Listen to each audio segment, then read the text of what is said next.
sociology at Indiana University and editor of Context, the official magazine of the American Sociological Association.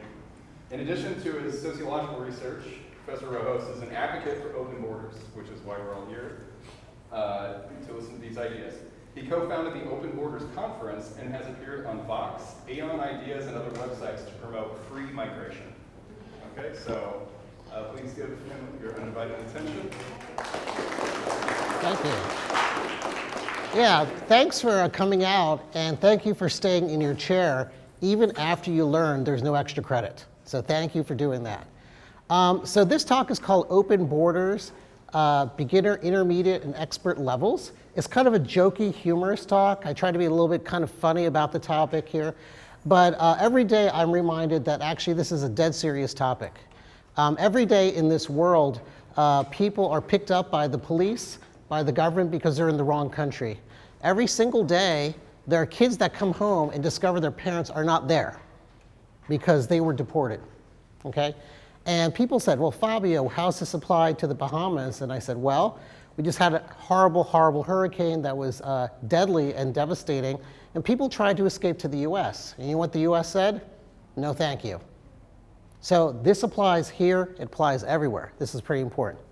So even though this is serious, I think it's easy to get into the topic if you take it with kind of a light heart.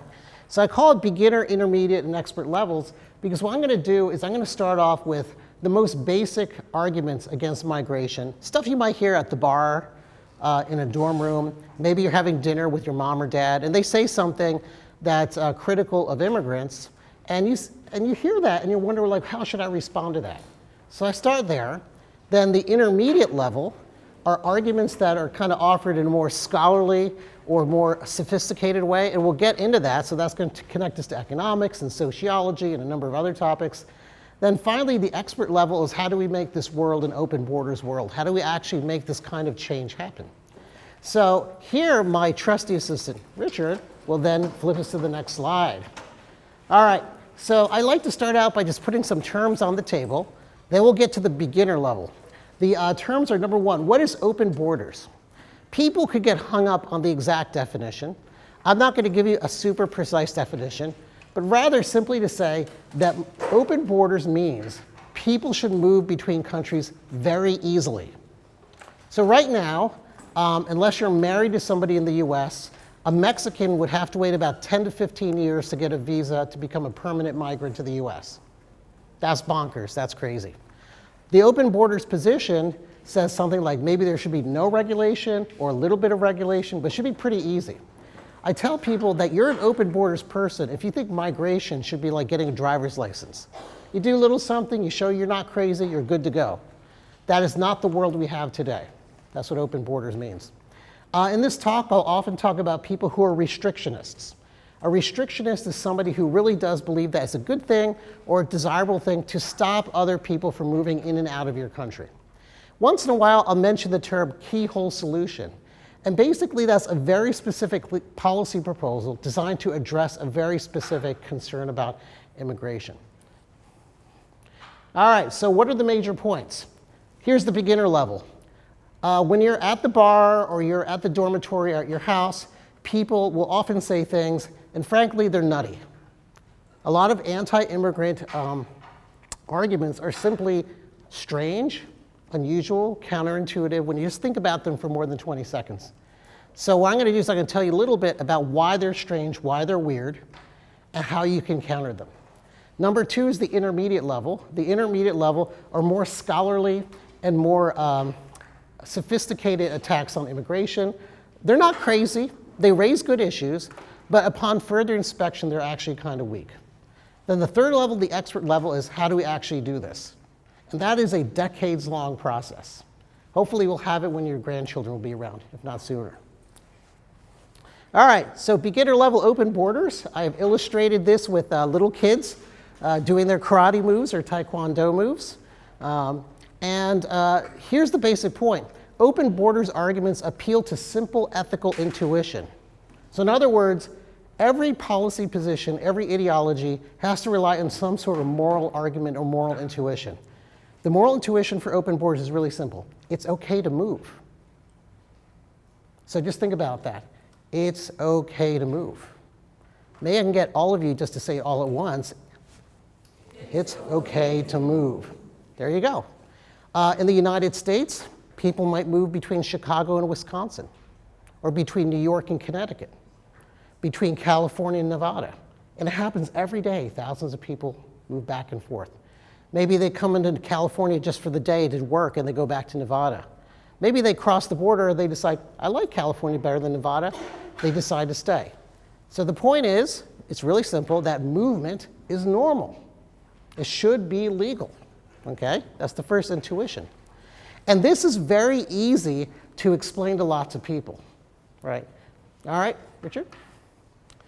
So one counter argument that you can offer when talking about this idea of open borders is simply to point out that a lot of restrictionism, a lot of anti-open borders, anti-immigration arguments rely on an anti-foreigner bias. They rely on a lot of anti-foreigner bias. So for example, people say, well, these immigrants, they're just lazy. They'll take all our welfare. That's what they say in the US a lot about immigrants. And you realize, hold on, that's just a biased thing to say. There's no reason to believe that just because somebody moves into your neighborhood, they're here to be on unemployment support forever. That's crazy. It's like saying that any of you are seeking unemployment benefits. That's a very biased thing to say. Number two, foreigners will threaten our culture. That's clearly another form of bias, right? If you moved into somebody's neighborhood, would it be okay for them to stop you because their culture feels threatened? No, that's just another form of bias against foreigners or outsiders. Number three, sometimes people just say it outright. They'll say immigrants are lazy or they're criminals. That's another form of bias. Every group has criminals in it. Every group has violent people. But it's prejudice to say everybody from the group is like that and they should all be excluded. These, you may think, like, who would argue with this? Actually, lots of people do. So when you're on Facebook or Twitter or whatever social media you use, or you're hanging out with your friends at the mall, and they say something like that, like, hey, immigrants they're all just really bad people who are just criminals. You say, whoa, that's not okay to say. That's really prejudiced, right? And they should be quickly dismissed. And you should treat them as such. You should just say, look, I'm sorry that you think that other people are inferior to you. That's it. And you just brush them off. Richard? Some anti-open borders ideas or anti-immigration ideas are simply bizarre when you think about them. For example, people say they steal our jobs. Have you guys ever heard that? Immigrants will steal our jobs? But think about the nuttiness of that. Who owns the job? Were you born with a job attached to you? Right? Do you have a little piece of paper that says, Richard automatically gets to be a professor here forever? Sweet. Yeah, that would be nice. But no, we choose to give you a job here, right? So that's just crazy when you think about it. Nobody owns a job. Nobody owns it. And in fact, if you ask the government to prevent an immigrant from getting a job they otherwise normally would get, then you're kind of stealing their job, right? So just when you think about this argument about immigrants stealing jobs, you realize, wow, that really doesn't make a whole lot of sense. And you don't need a PhD to see that. It's just common sense. Like, nobody literally owns a job. People say things like, look, a country's like a home. You need to protect the home. That's why you need to build walls and borders and fences. No, it's actually not like a home. This is also a very nutty and bizarre idea. For example, your home you own because you pay for it. You can do with it as you like. You actually have a piece of paper that says everybody, the town recognizes that you own the home. That's called the deed to your home. You can buy it, you can sell it, right? Nobody has a deed like that for the country of the Bahamas. For example, raise your hand if you own a piece of paper that says that you own the Bahamas. Right. For the record, Richard, nobody raised their hand. Noted. Noted. Nobody raised their hand. But let's even say that was true. Let's even say it was true that a country's like a home. Well, you know, why does home ownership allow you to interfere with the lives of other people? Regular home ownership doesn't do that. If you come to my home, I can let you into my home, or I could say no. But that doesn't give me permission to go to somebody else's home and say, hey, you can't take that guy from Mexico in. You can't do that. So right there, we see that this whole analogy that you'll often see on like Facebook or Twitter, saying that we should keep out immigrants because a country's like a home, is clearly, I think, a very strange idea. This is the one that actually makes me laugh. We need to secure our borders. Have you ever heard that? Yeah. From who? From America? The US government has sometimes conquered countries, so actually I think I would actually agree with you there. But in general, people aren't really worried about tanks and battleships coming in. They're worried about the guy in the taco truck. When you think about that, that's also a very bizarre argument. Why are people personally threatened by somebody who's going to work at the gas station or clean dishes in a restaurant? I think that's very strange. All right, next. Martin Luther King once famously argued that you can tell an idea is probably a bad idea if people only apply it to other people and not themselves. This is a very famous argument he made about social activism. And people ask him, why are you fighting segregation? And he said, well, if segregation was so great, why don't they apply it to themselves, right? So for example, people say, we have to vet who comes in, right? But you don't do it.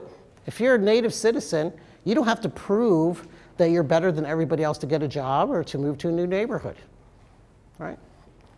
Some of them are terrorists we have to crack down. Just because some natives are criminals doesn't mean we don't deport the whole native population, right? So that's a criteria applied to the outsiders, not the insiders. Richard? And so you should also point out when arguing with people is that border restrictions have a big, big impact on people's lives. So you start out by pointing out that a lot of these arguments are just ridiculous on their face. They're appeals to bias. They're inconsistently applied. They rely on bizarre and strange metaphors that literally don't make sense when you think about them for more than a minute. Then you say, look, you've given me all these lame arguments, but what you're doing is you're actually injuring and hurting people. And I'm not joking about that at all. For example, if you come from a violent country, you could die. We send you back. Probably the most famous case right now is the country of Syria, where they try to get away from Syria. They try to cross the Mediterranean to a place like Italy. The Italian Navy picks them up and sends them back to Syria, and many of them are actually killed. In our part of the world, a lot of migrants from Central America are escaping gang violence. And when they're deported and sent back to those countries, a lot of those people die because the gangs they were involved in look for retribution. Families are split up. This is also another thing. So for example, say I have a child in Mexico and I go to work in California, and then, let me flip it around. I move from Mexico to California, I marry somebody in California, I have a child, and then I get deported, and I'm now separated from my child. So what migration law is doing is literally splitting up families. Money matters. Money is really important. For example, the average person in Mexico would triple their income if they moved to the United States. That's epic. So think about the amount of money you make right now. Think about how much more comfortable you'd be if you had that times 3. That's how much a Mexican on the average makes when they move to the US. If you look at another part of the world like Nigeria is my favorite example because there are a lot of migrants from there, they make 10 times. So imagine a world where you can take everything in your wallet and multiply it by 10. So by preventing them from moving to another country, we're literally preventing people from putting money in their pocket, okay? Then finally, and people often overlook this, we're also doing damage to the people in the receiving country. So for example, let's say I live in the US, you are trying to visit me, you're my friend, you want to stay at my place, and somebody there says, no, you're not allowed to, you're injuring me. Maybe I need to hire him, maybe he's a friend of mine. Maybe, who knows what the reason is, but you're violating my rights when you tell me I can't hire him, marry him, rent my apartment to him, or let him be a guest in my house. So here's the basic lesson from the beginner's level discussion of open borders, which is when you're just chatting with people informally, they offer you arguments about bias, they offer you crazy metaphors, and they're offering a policy that literally damages and kills people. So right there, something's really, really off. Richard? Next slide. All right. So this is intermediate level open borders. So you may say, okay, Fabio, I'm not here to discuss what people say on Twitter, because Twitter's lame. Do you guys have Twitter down here? Yeah. I don't know what they use in other countries. Like if you talk to somebody from China, they actually have different apps and stuff. But the long story short of it is you may say, well, Fabio, are we really going to sit here for an hour and talk about arguments made on Twitter? We could. We can if you'd like later. But maybe there's some more sophisticated, better arguments against open borders that we should consider. And I'm here to talk about them. I want to take them seriously. Then I'm going to try to argue that a lot of those concerns are not really well-grounded. So I can see where they're coming from, but when you examine the evidence and you think about the logic of it, you see that it's not that persuasive at the end. That's the intermediate level. I will show you how to defeat them as these students are learning their great moves here. All right, a lot of tiny words on the screen, but the basic thrust of a lot of anti-immigration argument is utilitarian. Utilitarianism is a philosophy that says that a policy is good if it improves everybody's well-being, right? So you go through and you see how well people do after the policy. If the aggregate benefit is better after you do the policy, you say it's good. So a lot of the more serious anti-immigration arguments are utilitarian in nature. For example, people say jobs, right? So if we get a whole bunch of people coming in, that might somehow screw up our labor market and people will be out of jobs. People say we'll be worse off because they bring bad ideas and culture, okay? Sometimes people actually appeal to brain drain arguments. I don't know if you guys ever heard this one, but I think it's an interesting idea. This says that migration is bad for the country that sends the immigrants. Why? Because all the smart people from that country have moved to a new country and they're worse off. Some people even hold some sort of mercantilist argument.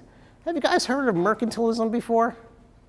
All right, this is a very boring word, but it's actually a very important concept. A mercantilist is an old word. Let's not get into why they're called mercantilists.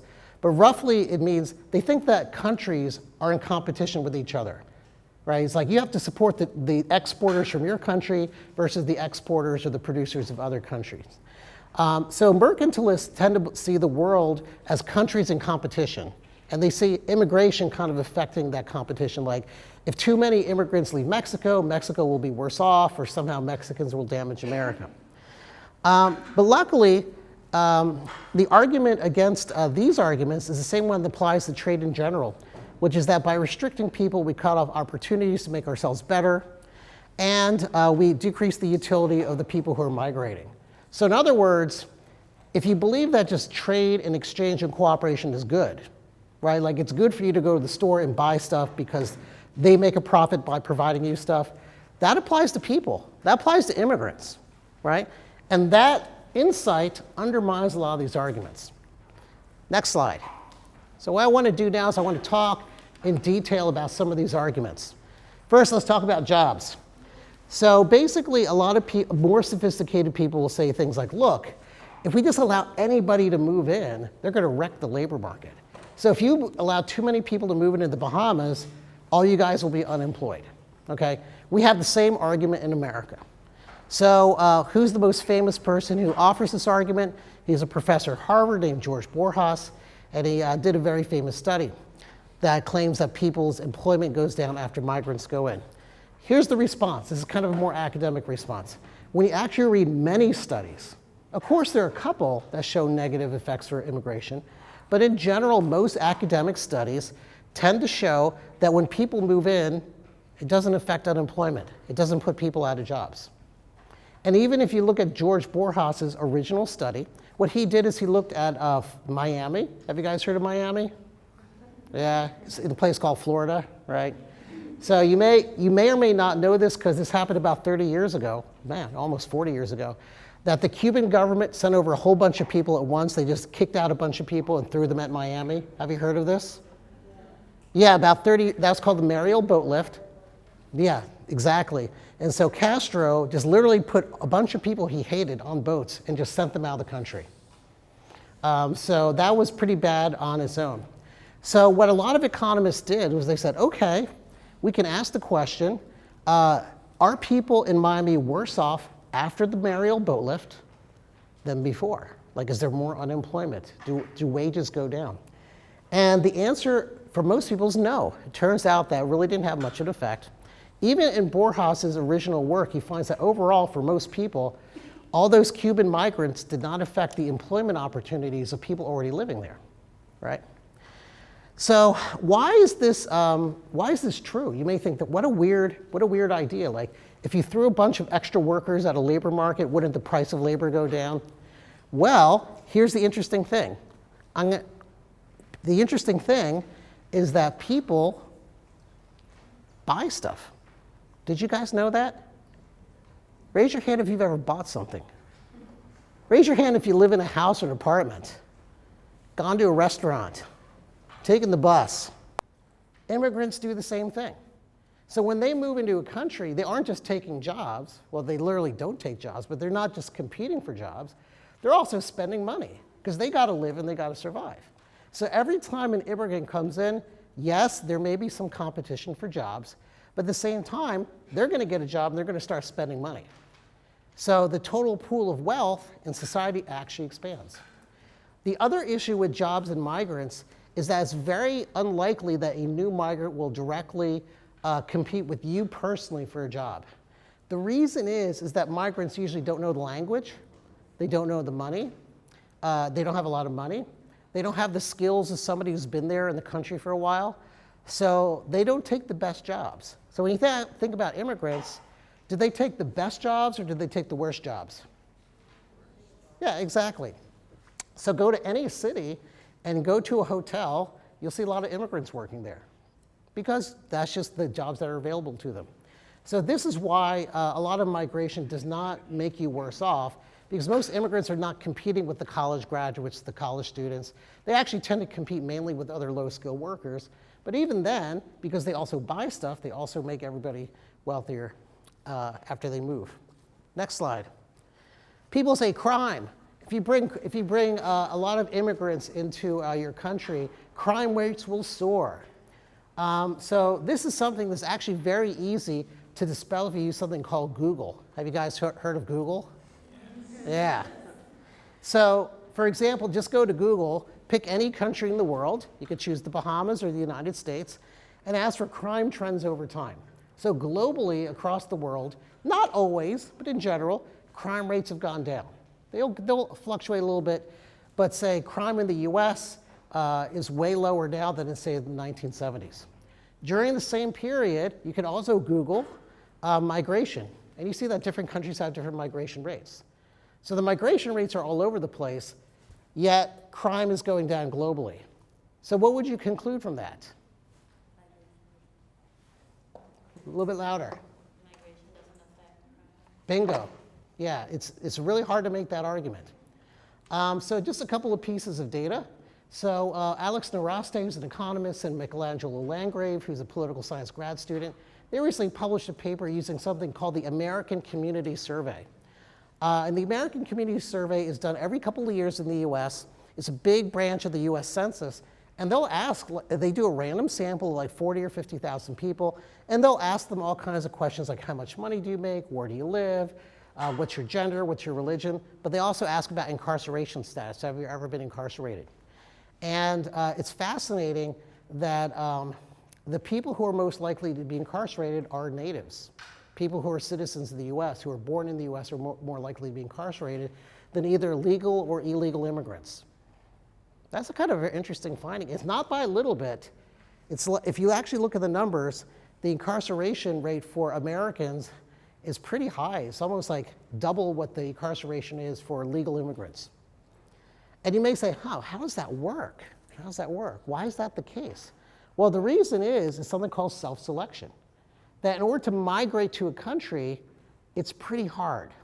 So to migrate to a country, you got to get money, you got to get your act together, you have to figure out how to buy a plane ticket or a train or a boat, maybe you could even swim there. You have to get all this stuff together. And so that means that the average person who migrates, on the average, is actually somebody who has their act together.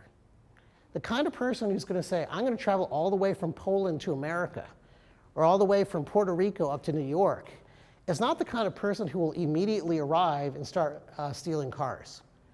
That's the kind of person, in contrast, who says, okay, if I spent all this effort to come to the US, I'm probably going to try to get educated. Maybe I'll start my own business. They usually stay on the right side of the law. The sociologist Bob Sampson published this a couple years ago in the journal iEdit Contexts, and he did like a really interesting study. So this is the percentage of people in the neighborhood in Chicago. So he's an urban sociologist who are foreign born, and they sorted neighborhoods by low poverty level and high poverty level. Okay, so one thing you'll notice is the low poverty neighborhoods, they're all over the place. There's no correlation. So it doesn't matter where you are, there's no kind of regression line that kind of fits the data very well. And that kind of makes sense, that if people are already in a low poverty neighborhood, they're already pretty stable. They're not going to have a lot of crime in that neighborhood. However, what Sampson found and his collaborators found is that when you look at the neighborhoods with a lot of poverty, the more immigrants they have, the less crime you see in the neighborhood. And that's a statistically significant result. And so once again, the question is why? Well, it kind of makes sense that if you traveled 5,000 miles to be here, you're not going to get arrested, or at least try not to get arrested. You're going to try to stay on the right side of the law. So these are not the only pieces of data. If you're a criminologist or somebody who studies criminal justice, you'll probably see lots of studies like this. And the message is pretty clear. Migrants are not criminals. Ready? Migrants are not criminals. These guys all deserve so much extra credit. This is fabulous. You heard it from me. If he doesn't give it to you later, call me. All right, next slide. An argument that people will say is they'll ruin our culture. They will promote bad policies. They'll vote the wrong way. They'll have bad culture. Number one, so a lot of you guys probably have bad policies in your head. But we're not going to get rid of all of you, right? Richard might have a bad policy in his head. Yeah, you probably have a few. But we don't get rid of people just because they have bad ideas. That's not how a liberal, open, democratic society works. That's just frankly nutty. However, there's a more serious response. The more serious response to this is that the number of people who really believe radical ideas or kind of fringy ideas is actually very small. In the US, the average migrant actually leans Democratic. You're like, okay, so it's like Wisconsin or New York. Big deal. And there's no crime in being a Democrat or Republican, right? So just because people may lean a little bit Democratic doesn't mean that, they're going to ruin the country. A third point is assimilation. So I don't know if in your sociology class Richard talked about this, but there's this idea called assimilation theory, which says that when you move to a new country, you're subject to all these pressures to become part of the mainstream. We can argue about how well or not well that model works, but with migrants, it's very clear. Migrants from most countries assimilate very quickly. So for example, study after study shows that most Latin American migrants learn to speak English after one generation, right? Most of them adopt American values, most of them vote Democrat or Republican. So in terms of looking like other people in the country, immigrants do not stand out. They tend to assimilate. This is a picture for one of my favorite places in the world called Dearborn, Michigan. So you're like, Fabio, why is Dearborn, Michigan so important? Here's the answer. A lot of people from Yemen and Iraq, and these are incredibly violent countries. Like ISIS is where ISIS is in Iraq. That's like how bad it is. There are people in Iraq who really do believe in bringing Sharia law and all kinds of very illiberal policies to the world.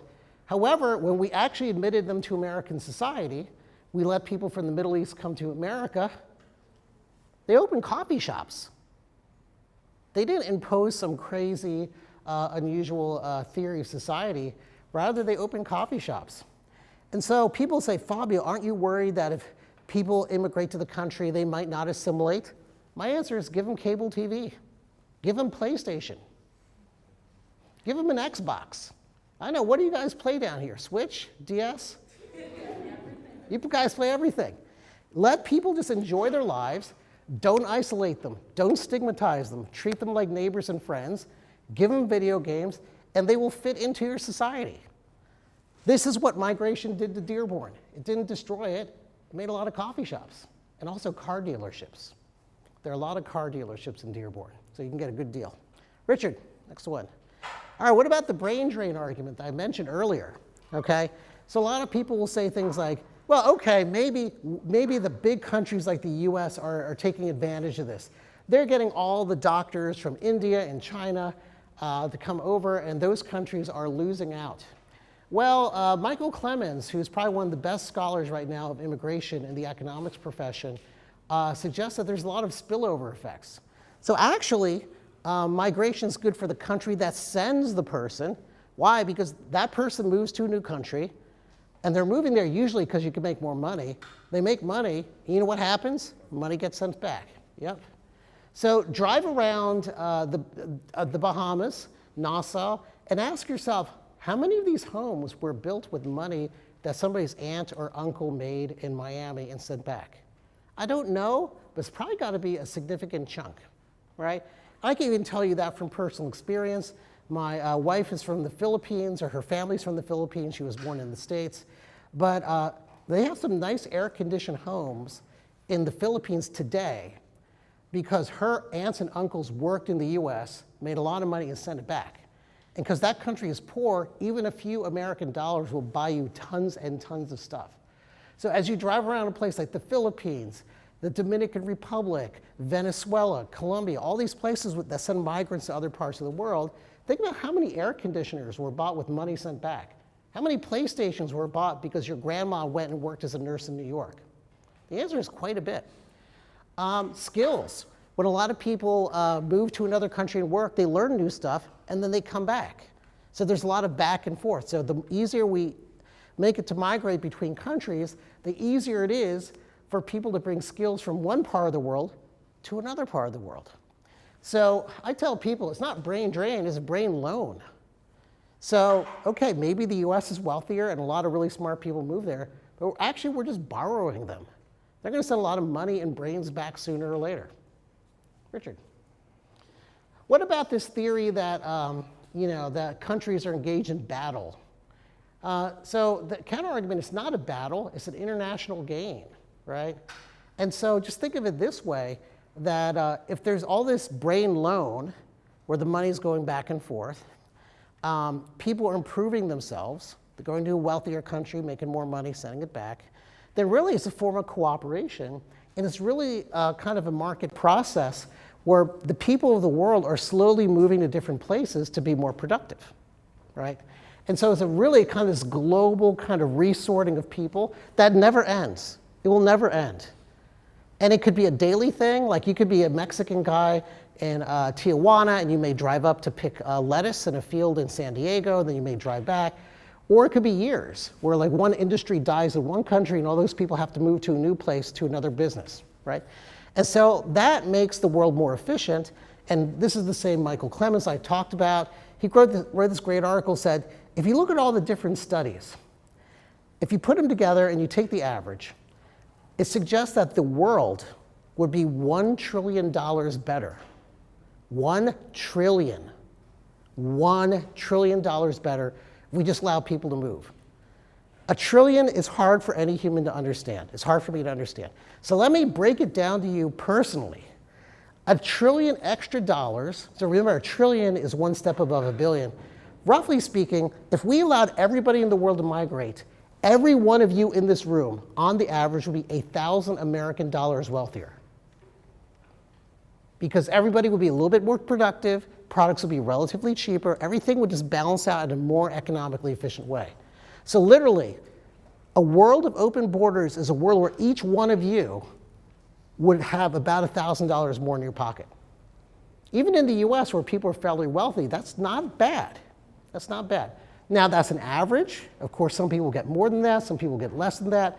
Some people might even lose out a little bit if they're in a place in the world where the economy isn't very efficient. But if you really are interested in making the world a better place, open borders and migration is one relatively easy way to do it. Richard. All right. Now I want to talk about ethics. I'm going to switch from being a social scientist, from being a sociologist, and I'm going to talk about ethics. Okay? So somebody may retort and they say, okay, Fabio, maybe it's true that we're not going to lose our jobs to immigrants. Maybe that's true. But I'm not a utilitarian. I do more than just count dollars and cents. Okay? Then here's the response. You say, okay, name an ethical theory that will justify imposing death, family separation, and poverty on hundreds of millions of people who've not committed a crime against you. What theory would say that's okay? Yes, silence. What theory could possibly say that's a good trade-off, right? Richard, next slide. And this is why I say open borders is a common ground theory. So in America, we have this unfortunate situation that we call political polarization. And political polarization says that people get into two teams, Team Democrat and Team Republican, and they just yell at each other. And anything the Republicans say, the Democrats have to fight. Anything the Democrats say, the Republicans have to fight. Open borders is not like that. Open borders is a policy that naturally flows from almost any ethical system that you could come up with. For example, libertarianism. Libertarianism is a theory that says that you should not restrain people, they should have personal freedom, and the government should not try to control individuals. So if you're a libertarian, freedom of movement is just obvious, right? Migration is just another form of individual liberty. Okay, so you're like, Fabio, libertarians are weird. I don't want to talk about them. I want to talk about liberals, because I'm a liberal. I want to talk about that. Well, what is one of the core ideas of modern liberalism? The core idea of modern liberalism is that we should propose policies that help the poorest people in society. That is liberalism. You read John Rawls, you talk to the great liberal politicians. The whole point of government policy is to help the worst off. Well, I've got a great recipe for you. It's called immigration. It's a very easy way to let hundreds of millions of people become wealthier almost overnight. Literally, almost overnight, you can move from Syria to Italy and you won't be killed. You're not going to starve. And your life will improve. It doesn't mean that's going to be easy, because nothing in life is easy, especially moving to a new country. But if you're really a politically liberal person and you really care about poor people, the answer is open borders. Okay, so you're like, Fabio, libertarians are goofy, liberals are weird. I'm a conservative. All right, let's talk about that. The best way to let people pull themselves up by their bootstraps, the best way to promote personal initiative is to open the borders, to say, if you really care about making yourself better, move, hustle, get a job, improve yourself. Also, the other thing about conservatives is that a lot of conservative social theory is based on the idea of respecting traditional institutions like the family. Right? Have you ever heard this from a conservative politician? They say they're for family values and stuff. How can separating immigrant families be for family values? That makes zero sense. So in other words, if you really care about entrepreneurship, pulling yourself up by your bootstraps, keeping families together, let the Mexican dude go up to California, pick strawberries for a couple months, get his money, and go back home. Open that gate so that movement back and forth is very easy. Keep the families together. Keep the families together. So you're like, okay, Fabio, I'm not a libertarian, I'm not a liberal, I'm not conservative, I'm really to the left. I'm like super to the left, like a Marxist. Well, if you want the workers of the world to get together, let them get together. Let them migrate. Let them move together so you can get your socialist utopia up and running. That's not personally what I would advocate, but the point is, on this point, we would probably agree. I would agree with the socialists and say we have to let the workers of the world get together, and borders are generally a bad thing. So this is the idea that open borders is a common ground. You don't have to drop your current perspective to take this view. You just have to logically apply it to movement. Richard.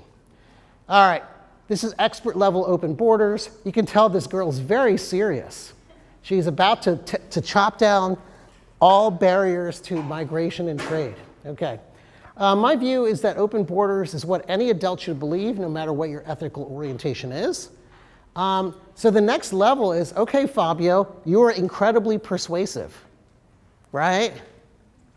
Yeah, maybe not. That's okay. We can talk about that. But let's say that at least you agree with me partially. Maybe not completely. Maybe Fabio's too radical on this issue. That's all right. But maybe I believe you're in the right direction. What do we do next? What do we do next? All right, so how do we change that? Richard. It is possible. So first of all, you need to change your mind. And this is something I learned from reading about Martin Luther King and the Black freedom struggle. And one of the things that they did was that they would get together before a protest and they have like a consciousness raising session. They would all get together, and before they would do a protest, they would all talk about how righteous their mission is and how they could see something bigger. Because to be a civil rights activist in like 1940 or something was very, very challenging. So you have to realize that big change is possible. It's just slow. And to be prepared for that. But it does happen. In the last 200 years, slavery has been ended in like 99% of the world. Apartheid in South Africa ended. Communism ended. Gay rights, we have gay rights now. Desegregation in the US, we got rid of that. We got rid of segregation. Women's rights, we got those. And how long did that take? Only 200 years. Isn't that great? So here's the point. I'm not arguing to you that open borders will happen tomorrow. I don't think that's possible. I don't think it's true. However, it is possible in the long run. It is possible to imagine a world where when that kid comes home from school, his parents are at home. They have been deported. So how would this happen? Number one, education and outreach. So this is like a very simple and basic idea. What you and I are doing right now is a form of outreach. Maybe you agree, maybe you disagree with what I said. That's okay, right? But what this does do is that it expands what people think is possible. So if everybody thinks that migration control is good, we got to change that. And after we talk, then there's a couple of people who think we should get rid of migration control, and things shift. Things shift a little bit at a time. One classroom, one discussion, one Facebook thread at a time, okay? And here's the cool part. Arguing is easy. Yeah, like when you're on Facebook and somebody says, immigrants are horrible, just say, I don't think so. You don't even have to argue with them. You can just say, I don't think so. I think we should just let them be. Just leave them alone. They're okay, right? You could take it up to kind of a political and policy level, right? So for example, in terms of politics, support people who are trying to liberalize migration. So I tell people, I'm not a Republican, I'm not a Democrat, I'm for the right answer. So I try to think, what is the right answer on this issue, and how should we apply that, right? And so if you're interested, you could lobby people, you could write letters, you could make phone calls. It's harder, but you can do it. But every time you do it, you slightly expand things. So for example, say you call your local elected representative. That's the thing we do in the United States, where you can call your elected representative. There's literally a college graduate there who's running the phone, and they pick it up, and you tell the senator, or you tell the assistant, the congressional aide, you say, look, tell the senator in your state to vote for the DREAM Act. They may have never heard of the DREAM Act. They may not understand what it is, and they're like, what is that? They look it up later. They might even disagree with it, but at least now they know about it. So all these little political actions, they slowly change the culture. There's also policies. So rather than going immediately to an open borders world, we could start small. So in the US, we have this thing called the DREAM Act, which President Obama tried to pass but failed. The DREAM Act said that basically if you were a minor and you were brought here undocumented, and you're an adult now, you can become a citizen or get some sort of pathway to citizenship, right? So it's a pretty mellow thing. Yeah, that was still very controversial, but you can say, yeah, I support that. Deferred action, the DACA program, that's a program where people are not going to be removed. They kind of register with various immigration services. The Trump administration wants to repeal that. We can support that as well. We can also talk about more radical policies, such as, say, sanctuary cities or whatnot. We can also do civil resistance. So this is something for the most extreme, hardcore people. Most of you will never do it. But there are people who are activists who will actually throw themselves on the front line, and they'll try to literally prevent immigrants from being picked up by government agents. There's protest, and you can get in people's faces in order to get them to think about the issue better. No one of these things is enough. They all have to come together, and they all have to be consistently applied so that slowly, over years, even decades, the issue changes. And so I want to end with kind of a philosophical note to say that if you think I'm right, or even partially right, or even just 10% right, that means you're an abolitionist. The abolitionists were a group of 19th century people in the United States who opposed slavery. And they were called abolitionists because they just wanted to abolish slavery. They just said, no, we don't want to compromise. We don't want some half measure. We just want to get rid of it, period. Just no slavery. And at the time, it was an extremely controversial position. To give you a sense of how controversial abolitionism was, there's a guy named William Lloyd Garrison. He was known as a newspaper publisher and kind of an activist abolitionist. And he created the first abolitionist newspaper. And you know what happened in that newspaper? You know what happened to the office of the first abolitionist newspaper? Yeah, people torched it, literally. They literally burned it down. We're at the same position today. We're at a position where if you just say immigration should just be okay, people think you're crazy. But what did we learn from abolitionism or the civil rights movement? Which is that slow, consistent pressure applied over years, even possibly generations, can lead to a much better world. You're in the minority, but you have the moral truth and you have reason and logic on your side.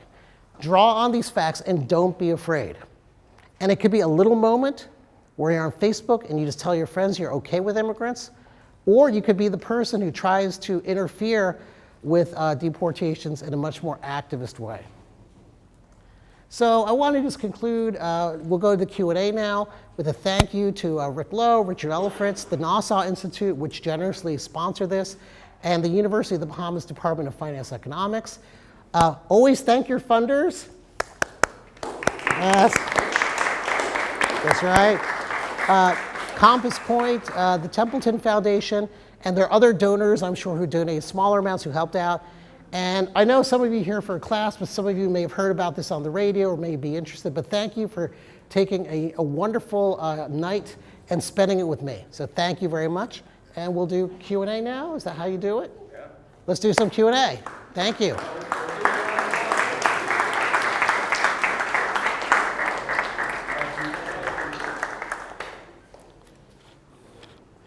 All right. Anybody got any questions? Yes, in the back. Thank you. So you spoke about immigration primarily from an American perspective. So they're generally a lot more liberal than the majority of the world. You didn't really touch on how immigration would be viewed differently where in smaller communities, such as, for example, the Bahamas. Sure. So I'm very well aware of the statistics with regards to criminality, between the differences in criminality rates between locals versus immigrants. Obviously, when you're an immigrant, you're quite afraid to get caught because you're likely to get deported very quickly.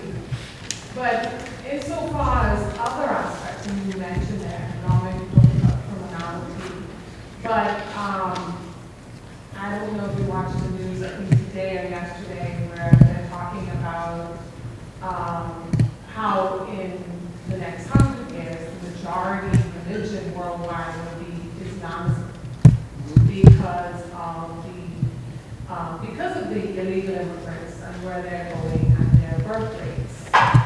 So people hear that and they think, what am I going to transfer down my heritage? As human beings, we love to say our children will have these values or subscribe to this belief system.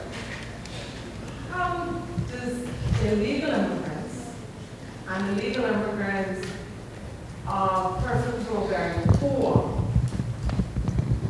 They say now 50% of international immigrants are women and children who, from developing countries, could in fact be entering the abject poverty spectrum within certain communities.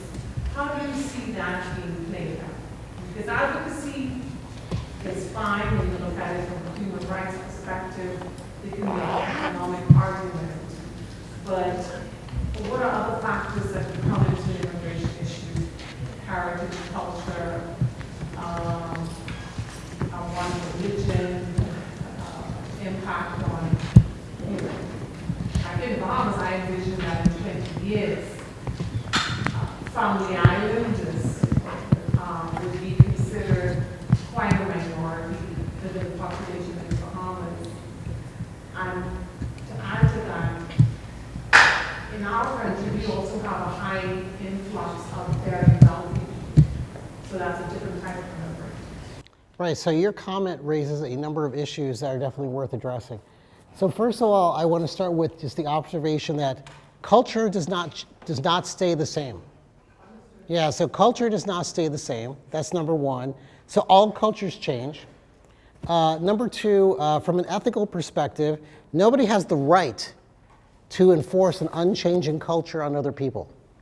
Okay, so those are two things to keep in mind, which is A, it's kind of weird to think that any culture would be the same, right?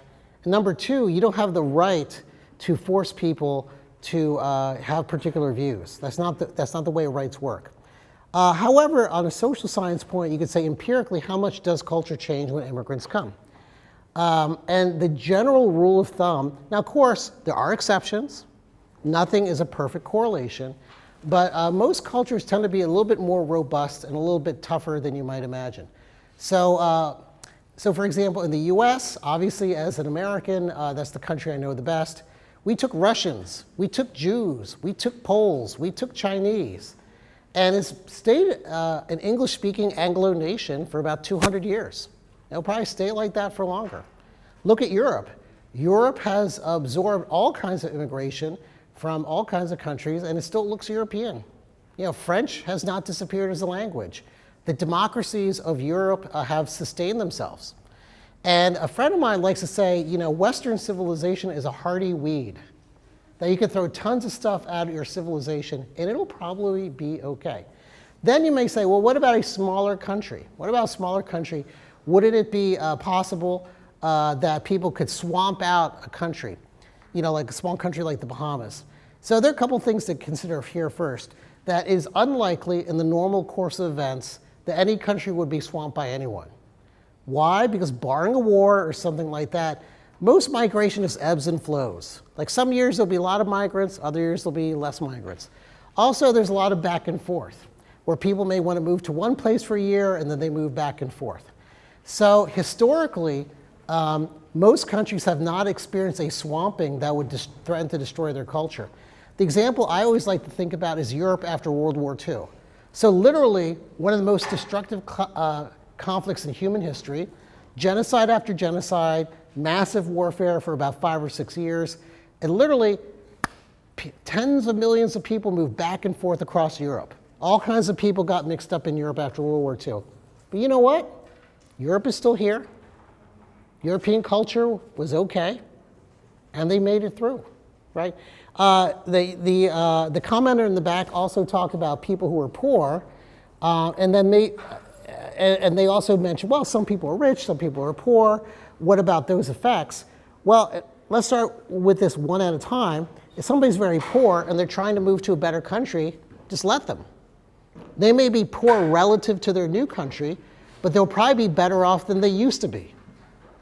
And then when they come to the new country, they can actually make that country better off. So for example, once again, an American study, but there's a recent article, and I cite this in one of my papers, you can email me later, that these two economists, they discovered that when migrant women move into a city, more native-born women in that city go to work. Why? Because those immigrant women start doing housework, paid domestic labor. They're babysitters. And you can actually see a small increase in wages by educated women in those cities when migrants move in. So yes, they will be poor. Yes, it may be uncomfortable to see people who are poor, but they're helping themselves, they're moving to a wealthier country, and they're helping the people on the average of the people in the host country. Then you also mentioned about wealthy immigrants, and I'll say that I've given talks on open borders many times, and you're the first person to ever be worried about having too many rich people. But we can, yeah, it's interesting. So here, what I would say is that a lot of the arguments that people bring are kind of moot points. So for example, if you think immigrants are going to just take too much welfare, well, in this case, they're not because they're rich, right? If you're worried that they'll swamp the society, there are not enough billionaires in the world to swamp any society. You may argue that maybe wealthy immigrants will come in and pass like anti-growth ordinances or something that makes it difficult for poor people to live there. But so do native citizens, and we don't deport them. So what I would say is that we should treat people, regardless of their wealth level, equally. Like we shouldn't treat them any better or worse just because they're immigrants. So if a wealthy person comes in and tries to change your neighborhood, we would treat them the way that we would treat just a regular wealthy person who tries to change the neighborhood. All right, so that was a lot in there, but I definitely want to call on other people. Have you guys ever heard this argument before? Raise your hand if somebody's talked about open borders before with you. Raise your hand if it's the first time you've ever heard this. Yeah. Raise your hand if you think I'm nuts. My spouse thinks I'm nuts, so that's okay. I can't even persuade my spouse, but that's okay. Good. Yeah. I kind of want to ask about the kind of language you're using. Like towards the beginning, you called for, like you said, in terms of border control, it should be as easy as getting a license, but there still should be some kind of control towards it. But then towards the end, you were talking about being an abolitionist. Yes. My question is, are we really trying to abolish anything if there's still going to be some degree of border control? Would that be kind of a misnomer in that case? Actually, that's a great question. Honest to God, I'm an abolitionist. I don't want to see any restriction at all. So you don't see any need for any kind of... Very few. I could compromise with you on a couple of cases, but that's not the world we live in. So today, in order to get to my world, I have to compromise on certain points. So for example, when my mother migrated from Costa Rica over to the US, she had to do a couple of things. She had to get a green card. She had to not get arrested for 5 years. She had to take a citizenship test. I'm like, ideally, I would like to get rid of those because we don't make natives take citizenship tests, right? I mean, there's all these things that we don't make people who are born here or in the country. But I would say, I live in the real world and I got to compromise. So if to get all those people to better places, we make them take a citizenship, make them pay like 1% extra in income tax. These are keyhole solutions. I talked about those in the beginning. So if you're really worried that, say, they're taking too much social welfare, maybe charge them a little extra in tax and to balance it out. If we're worried about their culture, that maybe they don't appreciate the country enough, maybe make them take a citizenship test. My mom's citizenship test was like 5 minutes. I was there when they administered it. It was like a 10-question, like multiple choice test. So like I would prefer to get rid of them because I think they do incur costs. But if you agree that taking a citizenship test is a good compromise from the current system, you move from here all the way over here. And then the distance between you and me is very tiny, and I'll take that. I'll take that any day. Yes, sir. What about the desirability of the country that the migrants want to go to? If all the borders are open, would there be a fear that everybody would go to one particular country? That's what everybody wants to do, and now all the world ends up in that country. Yeah, so that's a really great question. So obviously some countries are more desirable than others. But then what would happen is a number of mechanisms will kick in to kind of spread those people out. Let me give you a real world example.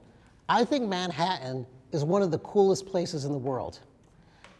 New York City is glamorous. They have great restaurants, great nightclubs, great shopping, and whatnot. I just love it.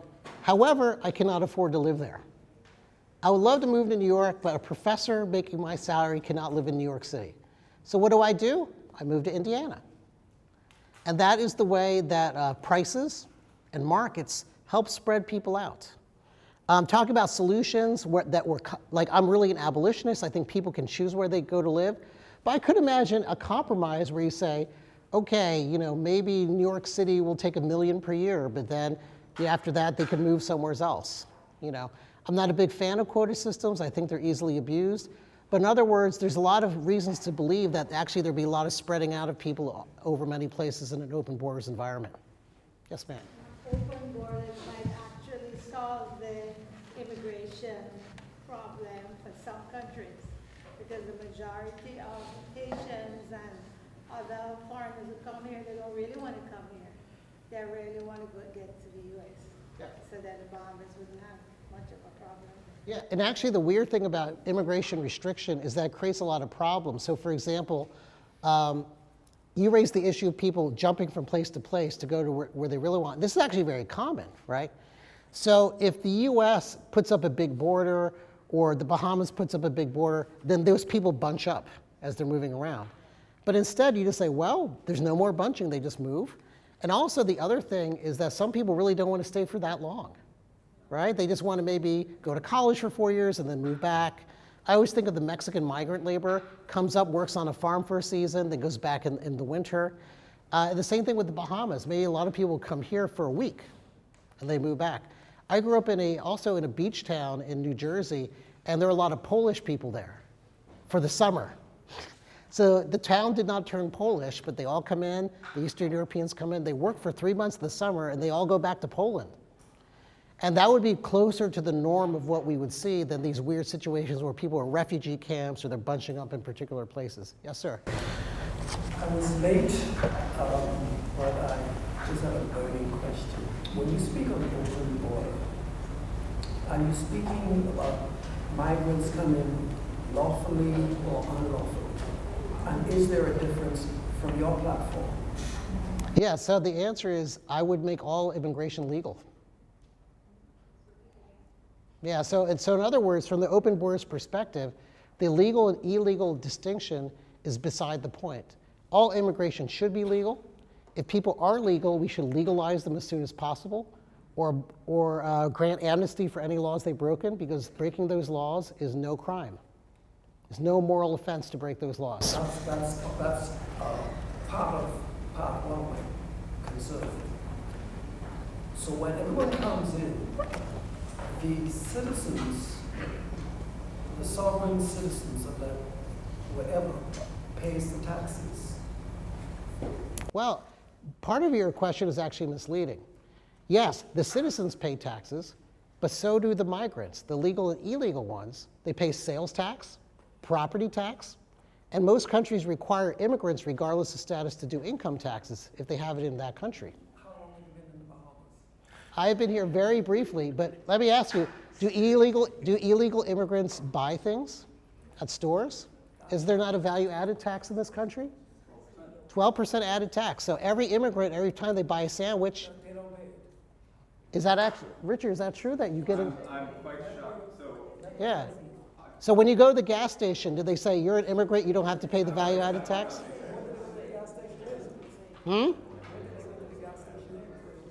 So here's actually a really great question. But I want to let this gentleman finish his comment. So finish your comment, then I'll give you a response. I'm 71. My experience of my 71 years in the Bahamas is that from Christopher Columbus came and was welcomed, the Arawaks and the Lucayans, they were here when Christopher Columbus came.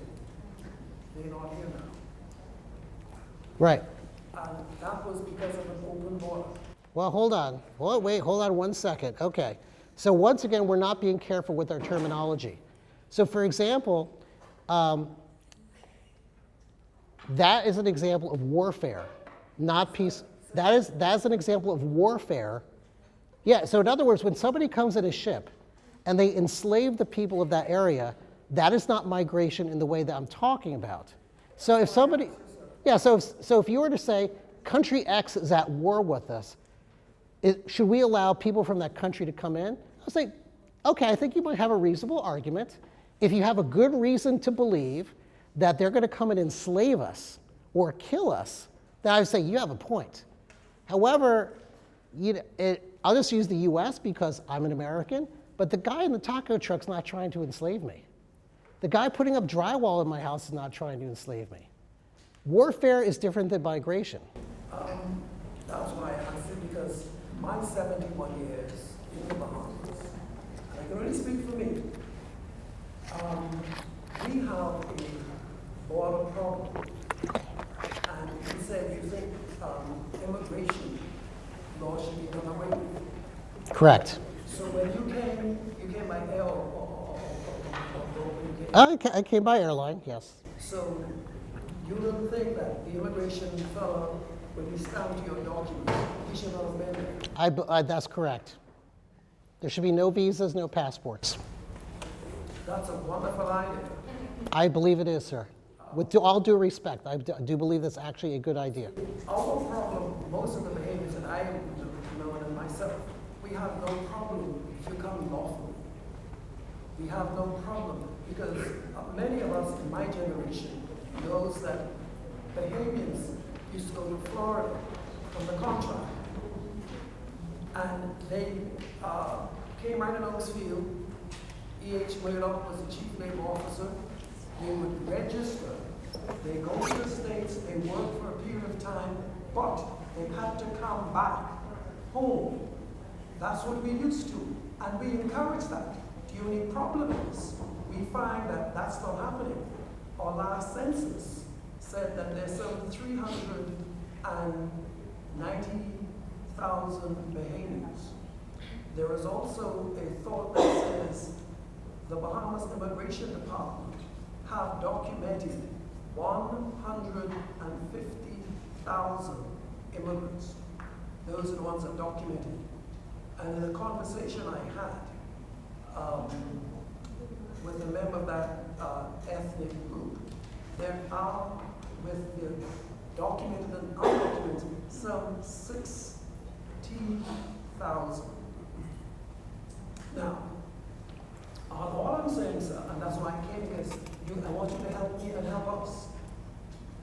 If there are 600,000 of them, I don't know how true it is, but our statistics also says that presently in the public hospitals, 7 out of every 10 babies born are born to immigrants. I was born to an immigrant. I was an immigrant baby. I'm cool with that. Was you born with your immigration, was it a lawful migration or was it an illegal migration? And our thing is, what we find is that all migrants, they love us so much, they come and don't want to leave. You spoke of hopscotching. Some immigrants do. I did not claim that all of them did. I claim that many do. Well, in the Bahamas, Yeah. Could you help us, and I will stop at this, from your experience, could you please help us to understand how in the Bahamas, an archipelagic state, that on all of our major inhabited islands, there are ports of entry. And we would have immigrants coming to us. They would pass Inagua, Meguana, Acklands, Cricket Island, Long Island, Exuma, 6 port of entry. If you are a migrant, do you stop at the first port of entry to enter the country? Or do you pass 6 official ports of entry? And then 7 years after you here, you said, you know what? That piece of land there, we want that. Okay, so that was a very long comment. I'll offer a couple of comments in response that look like other people had questions. So you raised a number of issues. So for example, you're saying there are many points of entry, right? Most countries in the world have many points of entry. Would they stay or would they hopscotch? I think my response is that that's not for us to tell other people what to do. So what I would say is that if that person comes in, that migrant comes in, and they can afford to buy a house or they can afford to rent a house, they should be able to stay lawfully.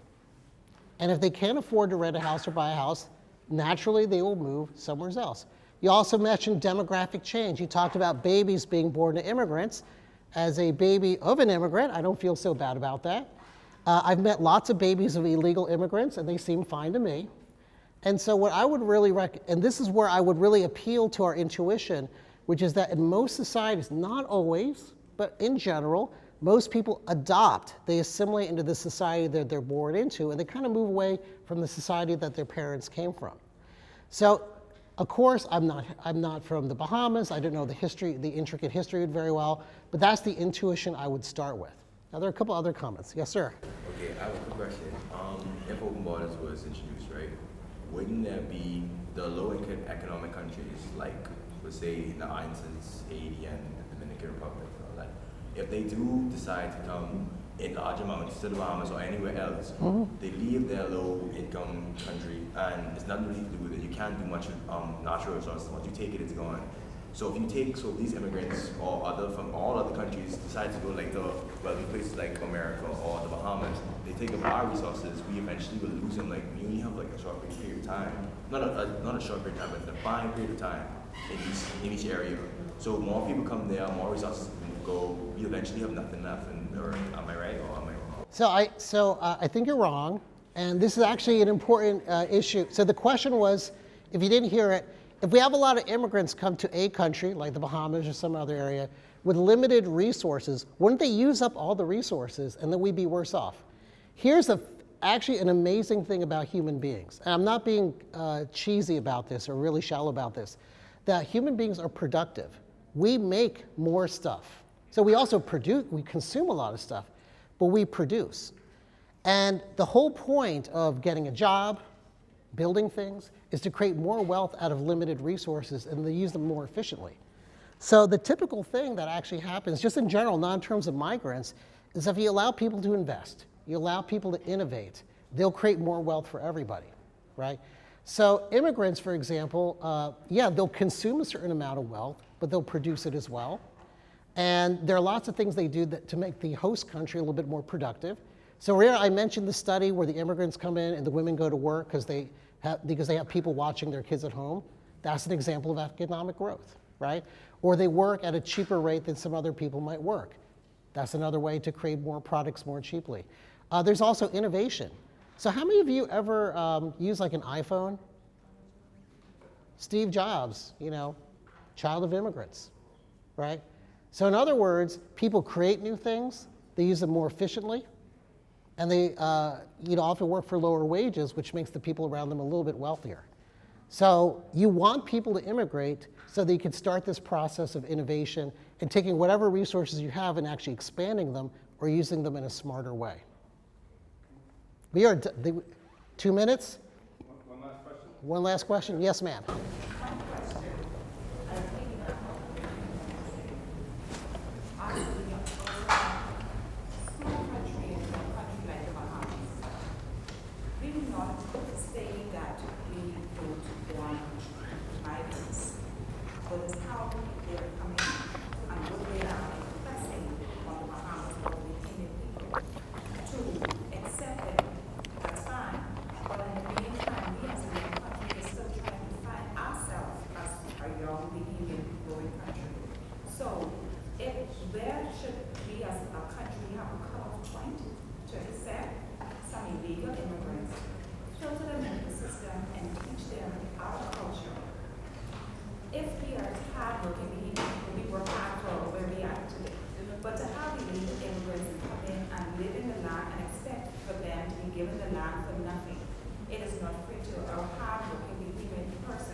What I think the greatest concern is the illegal immigrants come and they squat and they pay nothing for the land.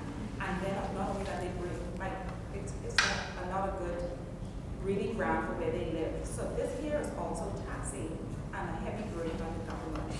Shouldn't there be some rules and stipulation extended to them to understand this is not how the Bahamas run, this is what we stand for, and we wanted to help you, but we want to take you for, but you have to also be governed by our rules and regulations. So we're almost out of time, so I'm going to cap that comment and give you a few responses, and then we definitely have to wrap up.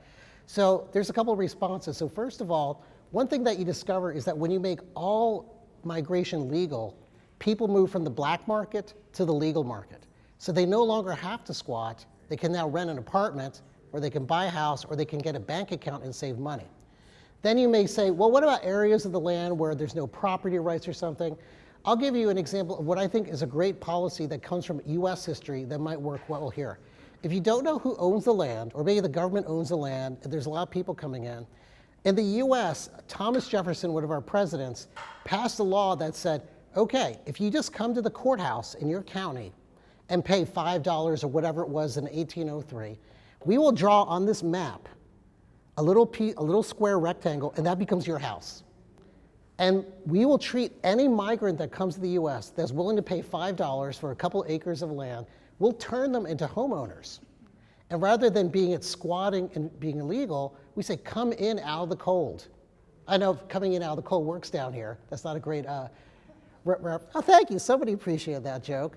But this idea that you're not legal, let's make people legal. So all those people who are squatting, what I would say is simply, look, get a driver's license, get a taxpayer number. We will get rid of this legal-illegal distinction. And if nobody else owns that chunk of land, you come in and you pay us, $500 or $1,000 or whatever the price of land is here. We'll give you a deed, that becomes yours. You now have to pay taxes on it. You got to take care of the property as any other person would. So make people legal, don't mistreat the illegal. That's my point. Thank you.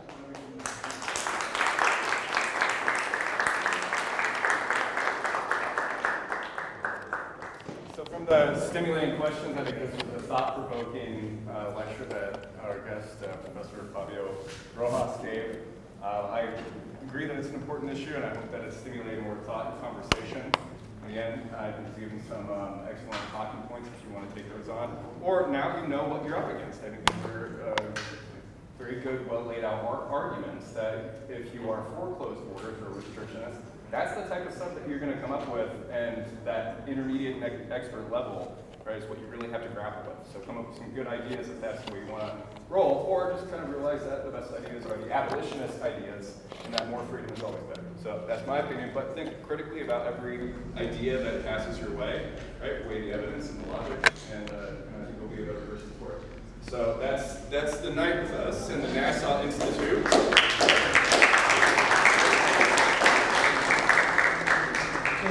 Is the president of the Economics Association here? President of the Economic Association. Okay, there's so many events going on tonight. Thank you all very much for coming.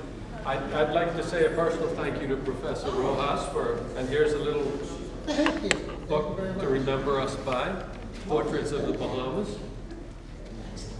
Also, we've got some exciting events coming up that are brought to you by the Templeton Religion Trust and Compass Point Beach Resort. We've got Professor Richard Ebeling, who's our annual lecturer on the World Trade Organization next month, November the 7th. We've got Kurt Byland on February the 6th, speaking on the seen, the unseen, and the unrealized, how regulations affect our everyday lives.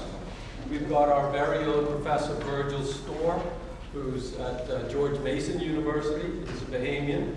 He's coming to speak on his new book in March called Do Markets Corrupt Our Morals? And finally, in April, we've got Max Gulker on cryptocurrency. So we hope to see you at more events, and thank you so very much for coming.